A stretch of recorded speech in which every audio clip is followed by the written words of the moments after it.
सवाल आज ये, मोदी को काम भी चाहिए और राम भी, और क्या योगी लाएंगे उत्तर प्रदेश में राम राज्य? आप अपनी बात कह सकते हैं, आप संबित पात्रा को जवाब देना चाहते हैं।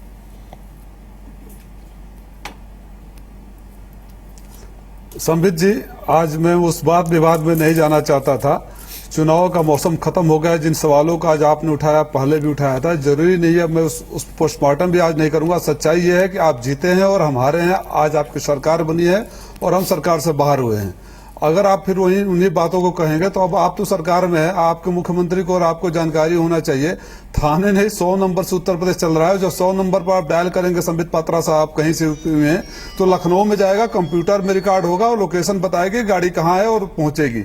इसलिए थाने वाली कोई बात नहीं है। और जब ये सब बातें कहेंगे तो मुझे बहुत सारे याद आने, कच्छ से लेकर हरियाणा के जाट आंदोलन तक बातें याद आ जाएगी। अब अपनी जिम्मेदारी को समझिए। आरोप प्रत्यारोप लगाए, कहीं न कहीं हम मात खाए, उसके बहुत सारे कारण हो सकता है। और लोकतंत्र में जब जीत और हार होती है तो जरूरी नहीं है कि जो आपने जीतने वाला बोला वो सच था। बोफोर्स उदाहरण, बोफोर्स में पूरा देश बोफोर्स घोटाला कर रहा था। जब जीत गया तो बोफोर्स को साबित नहीं कर पाया, आपकी भी सरकार आगे चली गई। तो जरूरी नहीं था कि बोफोर्स सही था। जनता पार्टी की सरकार जब आई थी तो बहुत सारे मुद्दों पर सरकार आई थी, सरकार चली गई थी। जरूरी नहीं था जिन मुद्दों को उठाया गया था, हम लोग भी थे उन आंदोलन में, मैं मानता हूं उससे। तो जरूरी नहीं कि जिस परसेप्शन को देकर चुनाव जीता जाए वो वक्त के साथ सही साबित हो। आज आप सरकार में हैं, आज आप उन मुद्दों को मत उठाइए। उन मुद्दों को उठाएंगे तो फिर बहुत बहस चली जाएगी। आज मेरी शुभकामनाएं आपके साथ है, आपको सहयोग देने का वचन आपके साथ है कि सकारात्मक कार्यों में सहयोग देंगे। अगर थाने की बात करेंगे तो बहुत सारे उदाहरण मेरे पास है, जो रोहित जी का टाइम कम पड़ जाएगा। संबित बोलिए। देखिए, इसमें कोई दो मत नहीं है कि अहंकार नहीं होना चाहिए, खास करके जबकि इतना बड़ा मैंडेट मिला है। और आपने भी ठीक कहा रोहित जी कि आज राजीव राय जी, और सबसे बड़ी बात है आज मुलायम सिंह जी और अखिलेश जी की जो बॉडी लैंग्वेज थी वो बहुत ही विनम्र और एक बहुत अच्छा लगा। हम सबको भी अच्छा लगा कि इस प्रकार से राजनीति होती है, ये अच्छी बात है। मगर यहाँ चूंकि भगवा रंग के ऊपर डिस्कशन भी हो रहा है और कहीं ना कहीं हिंदुत्व के विषय में डिस्कशन हो रहा है, तो स्वाभाविक है तुष्टीकरण के विषय में भी हम बात करें। बातों को देखिए, मैं ये विश्लेषण नहीं करना चाहता कि कौन इसलिए हारा। यह विश्लेषण हो रहा है कि अनायास ही भारतवर्ष में बहुत वर्षों से तुष्टीकरण की राजनीति हो रही है। हम और आप आंख मूंद लें तो भी सच्चाई बदल नहीं जाएगी। और आज इसीलिए इतना बड़ा डिबेट बना है कि एक भगवाधारी जब सीएम बना है, ये इतना बड़ा डिबेट इसलिए बना है क्योंकि कहीं ना कहीं तुष्टीकरण एक नैरेटिव बन गया था भारत की राजनीति में। और आज बहुत लोग शायद मुंह से बोल नहीं रहे हो राजीव भाई, मगर बहुत लोग बहुत कुछ दिलों के अंदर महसूस कर रहे हैं। आलोक शर्मा, आप कुछ कहना चाहेंगे इस पे? देखिए, मैं समझता हूं कि डिबेट में भी अभी भी भगवा रंग देना डिबेट को भी, वो भी भारतीय जनता पार्टी का ही काम है। हम शुभकामनाएं दे रहे हैं, ये बार बार उसको विवाद की तरफ लेकर जा रहे हैं डिबेट को। वो कह रहे हैं कि साहब वो तो युवा हैं और तमाम उनके लाखों फॉलोअर्स हैं। तो क्या 3 महीने पहले वो युवा नहीं थे जब उनको डिक्लेयर कर देते आप कहते हैं साहब बहुत अच्छे एडमिनिस्ट्रेटर हैं वो, क्या 3 महीने पहले एडमिनिस्ट्रेटर नहीं थे वो? कल रूम नंबर 111 में किस तरह से उन्होंने पूरी भाजपा के घुटने टिकवाकर मुख्यमंत्री बने हैं, मैं आज उस विषय पर नहीं जाना चाहता था। लेकिन क्या आलोक जी कैसे बने, हमें भी तो पता लगे। अरे सर सब लोग सुनना चाहेंगे ना आलोक जी। अगर आपके पास कुछ नया है। 8 दिन रोहित जी, 8 दिन लगे इतना बड़ा मैंडेट होने के बाद भी डिक्लेयर होने में कि सीएम कौन होगा, तो आप स्वयं समझ सकते हैं। मैं समझता हूं कि उन चीज़ों पर नहीं जाना चाहिए। आज हम देखना चाहते हैं केवल कि आपने जो वायदे किए थे पहली कैबिनेट में, क्या वो 82,000 करोड़ का जो लोन है फार्मर्स का वो माफ़ करेंगे? हम उनके साथ खड़े हुए हैं, वो माफ़ होना चाहिए। तमाम रोजगार के बारे में ट्वीट्स तो आ रहे हैं, लेकिन केंद्र सरकार की परफॉर्मेंस जितनी खराब रही है रोजगार के बारे में, जितना जॉब इंडेक्स नेगेटिव पिछले 22 साल में सबसे कम जॉब इस साल जनरेट हुए हैं, वो भी देश ने देखा और सरकार के आंकड़े हैं। लेकिन आज क्योंकि नई सरकार बनी है, हम चाहेंगे आप लोग काम करें, हमारा जो सहयोग हो सके अच्छी चीज़ों के लिए हम सहयोग देंगे। तुष्टीकरण आप लोग जिस तरह से करते हैं वो पूरा देश देख रहा है। आपने विकास के आंकड़ों पे घेरा है उनको, अच्छा लगा मुझे। शांतनु, यही आंकड़े लेके कांग्रेस पार्टी चुनाव के मैदान में भी गई थी और अक्सर कांग्रेस पार्टी के प्रवक्ता हमारे साथ जो डिबेट में रहते थे वो कहते थे कि बिजली बिल माफ़ और कुछ किसानों की समस्याएं हाफ या लोन हाफ करके, या लोन माफ़ और बिजली बिल हाफ करके नारा उन्होंने गढ़ा था। लेकिन जनता अगर उसी नारे को पसंद कर रही होती, उसी पे भरोसा कर रही होती, तो शायद उनको वोट ना दे देती। जी, जैसे रोहित आपने कहा, मैंने अपनी किताब में इन सब आंकड़ों को बहुत ही विस्तार में बहुत आरटीआई लगा के करा है। कुछ आरटीआई तो ऐसी जवाब आई, मुझे लगता था कि जवाब दे कैसे दिया उन्होंने। जैसे मैं आपको लैपटॉप की स्कीम का बताऊं, लैपटॉप की स्कीम में मेरे ख्याल से उसकी जांच होनी चाहिए। आज वो कहने का दिन नहीं है। लैपटॉप में अलग अलग ज़िलों में, हर ज़िले में कम से कम जितने लैपटॉप पहुँचे और जितने लैपटॉप बटे, उसमें 5,000 से 50,000 का फ़र्क है। इलाहाबाद में उन्होंने लैपटॉप आरटीआई में बताया कि 70,000 लैपटॉप पहुँचे और 20,000 बटे। मैंने पूछा अधिकारियों से कि क्यों नहीं बट पाए ये नंबर कर, उन्होंने कहा डेटा अपडेट नहीं हुआ है। तो ये मानना बड़ा मुश्किल है कि 2-1 साल में डेटा ही अपडेट नहीं हो पा रहा। आपने जब बिजली की बात करी, सबसे इम्पॉर्टेंट पॉइंट है, अगर मुझसे कोई सलाहकार बना के पूछे कि योगी को पहले 1 साल में क्या करना चाहिए, पहले 2 साल में क्या करना चाहिए, अगर वो 24/7 बिजली ले आए तो उत्तर प्रदेश की जनता इतनी उद्यमी है, इतनी एंटरप्रेन्योर है कि वो बाकी तो अपने आप ही अपनी समस्याएं सुलझा लेगी। आज उत्तर प्रदेश में 50,000 मेगावाट का कनेक्टेड लोड है और 25,000 मेगावाट की बिजली की रिक्वायरमेंट है, और मात्र 2,500 मेगावाट बिजली जनरेट होती है। 10-12-15,000 वो खरीदते हैं। हर समय 7 से 8,000 मेगावाट की कमी रहती है। और आपने काम बोलता है नारा लेके जब वो रोड शो में निकले तो तार में फंसे हुए राहुल गांधी और अखिलेश यादव को देखा है। तो वादे उन्होंने बहुत करे, लेकिन आप ज़मीन पर जाएँ तो बीमारू राज्य में आज भी उत्तर प्रदेश अंकित है। उत्तर प्रदेश 16.5% पॉपुलेशन में कंट्रीब्यूट करता है और जीडीपी में मात्र 8% कंट्रीब्यूट करता है। राकेश जी, आपको लगता है कि एंटी रोमियो स्क्वाड, लव जिहाद, ये सब बाद की चीज़ें होती हैं, ये तब अच्छी लगती हैं जब पेट भरा, और जब पेट खाली हो तो ये सब चीज़ें फिर समझ में नहीं आती है जनता को। तो उसके लिए ज़रूरी है कि उनकी प्रायोरिटीज़ डिसाइड हो कि वो क्या करना चाहते हैं। देखिए, गवर्नेंस एक सर्वसमावेशी होता है अपने आप में, उसमें दोनों बातें चाहिए, आर्थिक विकास और सामाजिक संतुलन। ये सामाजिक संतुलन बिगाड़ कर एक पब्लिक एडमिनिस्ट्रेशन का एक सिद्धांत है, जहाँ ऑर्डर नहीं होता वहाँ लॉ अप्लीकेबल नहीं होता है। ऑर्डरलेस सोसाइटी में कानून सिर्फ कागज़ पर रह जाता है। उत्तर प्रदेश की स्थिति दशकों से ऐसी होती गई कि ऑर्डरलेस सोसाइटी बनता गया है, इसलिए कानून को धता लोग बताते गए। देखिए, माफियाओं का अलग अलग क्षेत्रों, आप देखिए, एक माफिया के नाम से उन क्षेत्रों पर राज चलता था। दलितों के साथ जितनी अत्याचार घटना और जगहों भी घटती हैं, अभी चूंकि उत्तर प्रदेश पर डिस्कशन है, तो मुझे लगता है कि योगी जी के आने के बाद जो 2-3 चीज़ें होंगी, वो पहली चीज़ तो यह होगी, इस तरह के जो फ्रिंज एलिमेंट्स हैं जो समाज को बांटने का काम करते थे, वे शहर छोड़कर चले जाएंगे, अर्थात वो ये काम बंद कर देंगे। एक उनको ये सेकुलरिस्ट पार्टियां बढ़ावा देती थी। आप देखिए, समाजवादी पार्टी के नेता ने क्या कहा था, उत्तर प्रदेश को बांटो और मुस्लिमों के लिए अलग प्रदेश बना दो।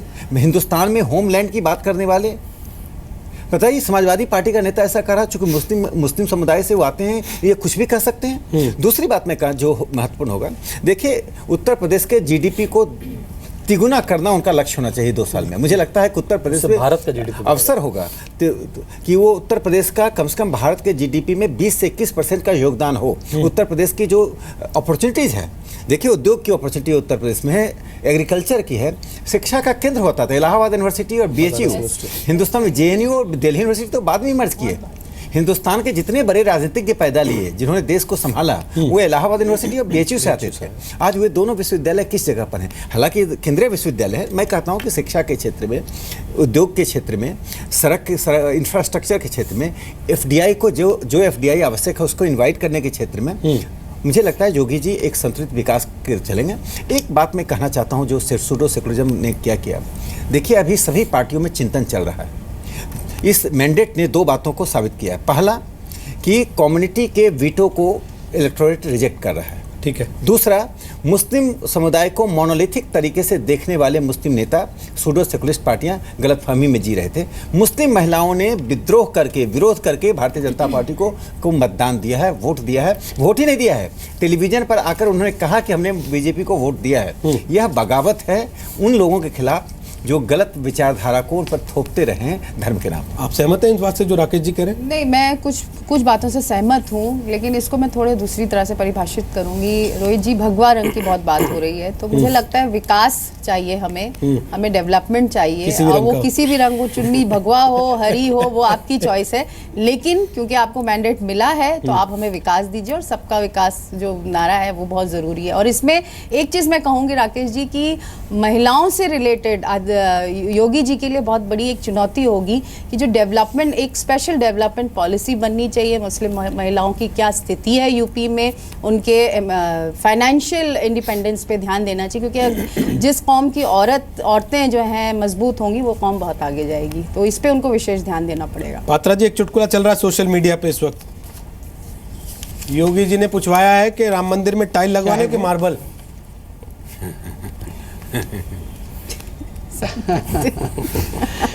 चलिए, कम से कम राम मंदिर के बारे में बात तो हो रही है। नहीं, ये चुटकुला और नहीं है, देखिए, आप ये तो समझिए हमारे इसमें लोगों की राष्ट्रीय एस्पिरेशन अध्यक्ष जी ने कितनी कहा। हाई है आपको। डिटेल पे जाते हैं। तो मैं यही तो बोल रहा हूँ। देखिए, मैंने बहुत सारी बातें बताई इस दौरान में, और मैं अभी मैडम जी कह रही थी, मुबीन जी बिल्कुल सही कह रही थी कि रंग कपड़े का कुछ भी हो, विकास की बात होनी चाहिए। इसमें कोई दो मत नहीं है कि विकास की बात होनी चाहिए, और हम लोग सब जानते हैं कि भारतीय जनता पार्टी की सरकार जहाँ होती है वहाँ विकास तो होगा ही, आप ये देखिएगा, होगा ही।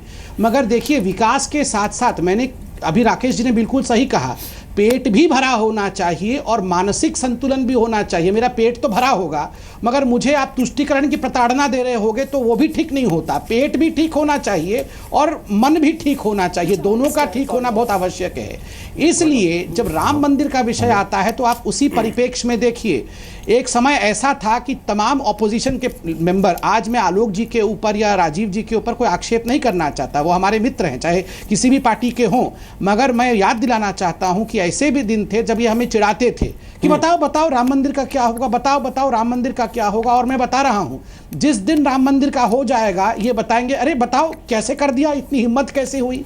मैं आपको आश्वासित कर रहा हूं कि कानून के अंतर्गत हम इस विषय को आगे लेकर जाएंगे, और राम भी महत्वपूर्ण है। आप रोटी कपड़ा मकान और राम भी महत्वपूर्ण है।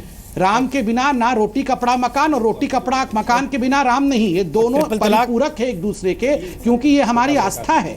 और ट्रिपल तलाक, देखिए, ट्रिपल तलाक पे हमारी सरकार ने हिम्मत दिखाई है। मैं बता रहा हूं, ट्रिपल तलाक पे हमारी सरकार ने हिम्मत दिखाई है। एक सरकार थी जिसने साहबानों के मामले में घुटने टेक के खड़ी हो गई कि साहबानों, भले ही 70 साल की महिला को सड़क पे लाके छोड़ दिया गया हो, हम तो वही करेंगे जो पुरुष वर्ग कहता है। हमारी सरकार ने एफिडेविट दिया, महिलाओं के साथ खड़ी रही। ये नहीं देखा कि मुस्लिम महिला है या हिंदू महिला है। महिलाओं के अधिकार के लिए हम अपने राजनीतिक विषयों को भी छोड़ सकते हैं, ये तो सिद्ध हो चुका है। ठीक है, ठीक है। आलोक जी कुछ कहना चाहते हैं, उसके राकेश जी आप जल्दी से बोलने जो बोलना चाहते हैं। आलोक जी आपके पास ही आ रहा हूं, उसके बाद राकेश जी पूरा करें। 3 शब्दों से मैं उत्तर प्रदेश की सरकार को परिभाषित करता हूँ, राम और रोटी। जितनी राम संस्कृति के प्रतीक हैं, रोटी लोगों को रोजगार चाहिए, गरीबी दूर करना चाहिए। महिलाएं चाहे जिस समाज की हो, उनकी शिक्षा और उनकी एम्पावरमेंट की बात होनी चाहिए। महिलाओं में मुस्लिम महिलाओं के साथ अन्याय हो रहा है कि हिंदू महिलाओं के साथ, ये डिस्कोर्स ही समाप्त होना चाहिए। जिसके साथ भी हो, जिसको जितनी आवश्यकता हो उस आवश्यकता की पूर्ति होनी चाहिए। ये राजधर्म है, और मुझे लगता है राम और रोटी के आधार पर ही देश में सुशासन आ सकता है। आलोक जी से कमेंट लेता हूं, एक बड़ी खबर बताते हुए कि जाट समुदाय ने 15 दिन के लिए अपना आंदोलन टाल दिया। यानी कि कल के लिए खास तौर पे जो दिल्ली और आसपास पूरी तैयारी चल रही थी, सुरक्षा व्यवस्था को कड़ा किया जा रहा था, ये देखते हुए कि आंदोलन में कुछ इस तरह की ऊंच नीच जैसी स्थिति ना हो जैसी पहले हो गई थी। वो आंदोलन फिलहाल आज की बातचीत के बाद 2-3 राउंड की जो बातचीत हुई है दिल्ली में, उसके बाद वो फिलहाल टल गया है, 15 दिन के लिए टल गया है। आलोक जी अपना कमेंट आपके दे सकते हैं आप। देखिए, मैं समझता हूं कि 2 विषय आपने उठाए अभी पिछले वक्तव्य में अपने, रोहित जी। एक ट्रिपल तलाक से जुड़ा हुआ है। ट्रिपल तलाक के बारे में अब लोकसभा का जब चुनाव 2019 का आएगा, उससे 6 महीने पहले चर्चा होगी, उससे पहले कुछ नहीं होगा उसमें। इसके बाद दूसरा विषय जो आपने लिया है, उसमें जिस तरह से आपने कहा है राम मंदिर के बारे में, हम तो क्या पूरा देश पूछ रहा है भाई। आपने कहा था कि केंद्र में सरकार बन गई और उसके बाद राज्य में भी अगर सरकार बन जाएगी तो हम राम मंदिर बनाएंगे। आपने मैनिफेस्टो में भी कहा, तमाम लीडर्स के आपने जो भाषण सुने उन्होंने भी कहा कि राज्य में भी सरकार दे दीजिए, हम फिर राम मंदिर बनाएंगे। मुझे लग रहा है पंचायत के चुनाव जब उत्तर प्रदेश में बीजेपी जीतेगी, उसके बाद कहीं राम मंदिर का काम शुरू अगर ये संसद में कुछ ऐसा लेके आते हैं आलोक जी, प्रस्ताव कि कानून अपना काम कर रहा है लेकिन हम प्रस्ताव के जरिए मंदिर का रास्ता साफ करना चाहते हैं, कांग्रेस उसमें साथ देगी क्या? देखिए, मैं समझता हूं कि कांग्रेस पार्टी सुप्रीम कोर्ट में जो मैटर चल रहा है उसको संसद में नहीं घसीटना चाहती है। अगर सुप्रीम कोर्ट अगर ये निर्णय घसीट देता है लेते कि हैं राम तो? मंदिर, अरे सर सुनिए ना, लोकसभा में अभी तक 3 साल हो गए, 3 साल में एक बार भी लोकसभा में इनकी मेजोरिटी है, क्यों नहीं लाए? ये केवल राम मंदिर के मुद्दे को भुनाना चाहते हैं, आप उसको ट्विस्ट करना चाहते हैं, एक अलग बात है। क्या राज्यसभा में लाने से पहले लोकसभा में पास करके क्या वो नहीं रख सकते हैं? मतलब पूरी आप चाहते हैं majority कि नहीं है। कानून के जरिए ही बने मंदिर बने तो भावनाओं का मैं कोई स्थान ना हो उसमें। बिल्कुल मैं समझता हूं कि कानून के जरिए बने, अगर सुप्रीम कोर्ट जो भी फैसला दे उसको सर्वमान्य होना चाहिए। उसको रोटी सेकने का एक तवा मत बनाइए राम मंदिर को। वहां पर टाट के अंदर राम मंदिर में रामलला बैठे हुए हैं, मोदी जी 3 साल में वहां तक गए नहीं है। मैं समझता हूं कि आप केवल वोट मांगने के लिए इस्तेमाल करते हैं कि साहब अब तो राम राज्य आ जाएगा, वैसा हो जाएगा, वैसा हो जाएगा। जो वास्तविकता है उस पर चलिए। आप विपक्ष में होते हैं तो कहते हैं सोमनाथ की तर्ज पर राम मंदिर बनना चाहिए, सत्ता पक्ष में आते हैं तो कहते हैं साहब ये तो कॉन्स्टिट्यूशन का मैटर है। अरे भाई, आप अगर कॉन्स्टिट्यूशन का मैटर है तो रथ यात्रा क्यों निकालते हैं? आप क्यों राम मंदिर के लिए ईंटें इकट्ठी करवाने में मदद करते हैं? मैं समझता हूं बीजेपी का जो चेहरा है बेनकाब हो चुका है। किसानों की बात कीजिए, किसानों का ऋण माफ कीजिए। अभी तो जनता को लगता है बेनकाब ही पसंद आ रहे हैं। राजीव राय अपना कमेंट कीजिए, उसके बाद संबित पात्रा जवाब दीजिएगा लास्ट में। राजीव राय बोलिए। बस उसी बात को आगे बढ़ाना चाहता हूं संबित भाई। अब तो दिल्ली में भी आपके सरकार, लखनऊ में भी आपके सरकार राम राम बनना जपना बंद करिए और काम करना शुरू करिए। आपको भी पता है 3 ही रास्ते हैं राम मंदिर बनाने के, एक आपसी सहमति, दूसरा सुप्रीम कोर्ट का फैसला और तीसरा पार्लियामेंट में, जैसे रोहित जी सुझा रहे थे। मुलायम सिंह 2 जी वाला मुद्दे भी तो पर है हम सर, दोनों एक साथ हैं। हम भी वही बोलते हैं, हमारा स्टैंड बहुत क्लियर है कि आपसी सहमत हो जाए या सुप्रीम कोर्ट हो जाए। तो आप ये बता दीजिए कि पार्लियामेंट में कब ला रहे हैं, जनता को जानने दीजिए। फिर आप क्यों बोलना चाहिए जब हम बना लेंगे तो ऐसे कहेंगे? अब बनाने का आपके पास है, लाइए पार्लियामेंट में, जनता को बता दीजिए कि दोनों झूठ बोल रहे थे, हम सच बता रहे थे, हमारी ताकत दे दिया, अब हम पार्लियामेंट में ला रहे हैं। रोहित जी पूछ लीजिए किस दिन आ रहा है। ठीक, संबित जवाब दीजिए, फिर राकेश जी और शांतनु आप बोलिएगा। देखिए, सारी बातें मैं टीवी पे बताऊं बैठ के ये संभव नहीं है, मगर एक बात बता दूं कि जितनी भी पॉलिटिकल नारा टीवी पे लगाएंगे, में पार्टिसिपेट, मुद्दा टीवी पे नहीं बताएंगे, तारीख नहीं बताएंगे टीवी पे। नहीं, बिल्कुल नहीं। सुन तो लीजिए। जितनी भी पार्टीज यहाँ बैठी हैं हमारे साथ डिबेट कर रही है, या जितनी भी पार्टी आज हमको छोड़कर संसद में है, राम मंदिर के पक्ष में अकेले हम ही हैं। और इसको आप इतने हल्के में मत लीजिए कि हम पक्ष में हैं तो केवल वोट के लिए पक्ष में हैं। तो लाइए ना। महात्मा गांधी ने जिस राम राज्य के विषय 3 साल हो गए, आपने सुप्रीम कोर्ट में एक एप्लीकेशन नहीं दी कि इसकी डेट जल्दी लग जाए। पिछले 3 साल में सुप्रीम कोर्ट की एक डेट नहीं लगी है। आप चिंता मत करिए। आप बताइए ना, आपने धर्म गुरुओं को आलोक जी, उनका मंत्री कम से कम सुप्रीम कोर्ट में पैरवी तो कर रहा है रामलला की। आप तो अदालत को लिख के दे आए थे कि राम कहानियों में होते हैं केवल। आलोक जी, कैसे आप लोग बातें करते हैं? प्लीज समय जाया कर रहे हैं आप लोग। तो कहते थे राम है नहीं। पात्रा जी, आप तो कहते थे राम पात्रा जी, थोड़ा सा देखिए, मेरे साथ और 2 पैनलिस्ट हैं, 3 में से कोई मेरे ऊपर दबाव है लगातार ब्रेक लेने का समय क्योंकि खत्म हो गया है। संबित पात्रा, आप ही थे एक दिन टीवी डिबेट में, मैं आपको एक जगह देख रहा था, कह रहे थे लगाइए जय श्री राम का नारा, लगा के दिखाइए। आज मैं आपसे प्लान पूछ रहा हूं तो आप जय श्री राम का नारा लगाने का छोड़िए, मैं अभी भी जय श्री राम कह रहा हूं सर। वही तो मैं कह रहा हूं, प्लान बताने को तैयार नहीं है, लेकिन आप प्लान नहीं बताएंगे, लेकिन नारा लगा देंगे, प्लान नहीं बताएंगे, नहीं बताएंगे, है ना सर? नारा लगा देंगे, प्लान नहीं बताएंगे, नारा लगाएंगे और नहीं छोड़ेंगे। आपने कहा था उत्तर प्रदेश में सरकार आएगी, नारा लगाएंगे, मंदिर भी बनाएंगे। सरकार आ गई, हमारे परम पिता हैं। अब आपको रोज इस सवाल का जवाब देना पड़ेगा सर। है ये कहने से मैं पीछे नहीं हटता। अब आपको रोज इस सवाल का जवाब देना पड़ेगा, जवाब भी देंगे और मंदिर भी देंगे, सवाल का जवाब भी देंगे, मंदिर भी देंगे और जय श्री राम का नारा भी लगाएंगे। आपको लगता है राकेश सिन्हा, जैसे अखबारों में खबरें छप रही हैं कि संघ के दबाव में योगी आदित्यनाथ का नाम तय किया गया कि ये मुख्यमंत्री होंगे, संघ की तरफ से बहुत हद तक रणनीति डिसाइड की जाती है, तो मंदिर के प्लान पे भी संघ को एक्शन लेना पड़ेगा। ये लोग नहीं लेंगे, ये ऐसे ही करेंगे। एक बात तो मैं साफ कर दूं कि संघ कभी दबाव नहीं डालता है, संघ सलाह ही देता है। संघ अभी उत्तर प्रदेश में हलचल मच रही है। संघ की अखिल भारतीय प्रतिनिधि सभा कोयम्बटूर में चल रही है। संघ के सभी शीर्ष नेतृत्व वहां अपनी संगठनात्मक बातों पर, देखिए संघ के पास बहुत काम है। धारा 370 से भागा।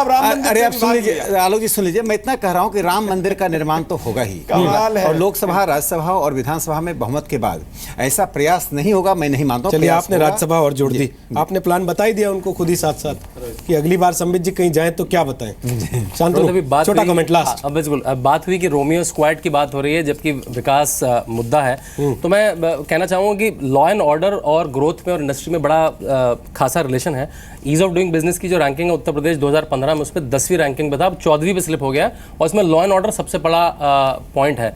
पेटीएम कंपनी जो आपके ऑफिस के बिल्कुल पास है, वो नोएडा में और यूपी में कैश ऑन डिलीवरी नहीं करती है, डिलीवरी नहीं करती है, क्योंकि लॉ एंड ऑर्डर का इशू है। स्नैपडील की एक महिला को गाजियाबाद में घर जाते समय उसको उठा लिया गया, तो वो लॉ एंड ऑर्डर की प्रॉब्लम है। तो लॉ एंड ऑर्डर इंडस्ट्री भी आपस में बहुत जुड़े हुए हैं। चलिए, बहुत बहुत शुक्रिया आप सबका आज ताल ठोके का हिस्सा बनने के लिए। मैं चाहता था आपसे कमेंट दूं, लेकिन दबाव बहुत ज़्यादा। बहुत बहुत धन्यवाद आप सबका आज ताल ठोके का हिस्सा बनने के लिए। जो बात राजीव राय ने कही थी, हमें लगता है उसी से ख़त्म करना चाहिए कि योगी आदित्यनाथ ने आज शपथ ली है, अब उनकी सरकार काम करेगी, और उस काम पर हमें भी नज़र रखनी होगी, विपक्ष को भी नज़र रखनी होगी, और जहाँ जहाँ वो मौका देंगे, जहाँ जहाँ वो फिसलेंगे, वहाँ सवाल करना हमारा भी और विपक्ष का भी ये दायित्व होगा।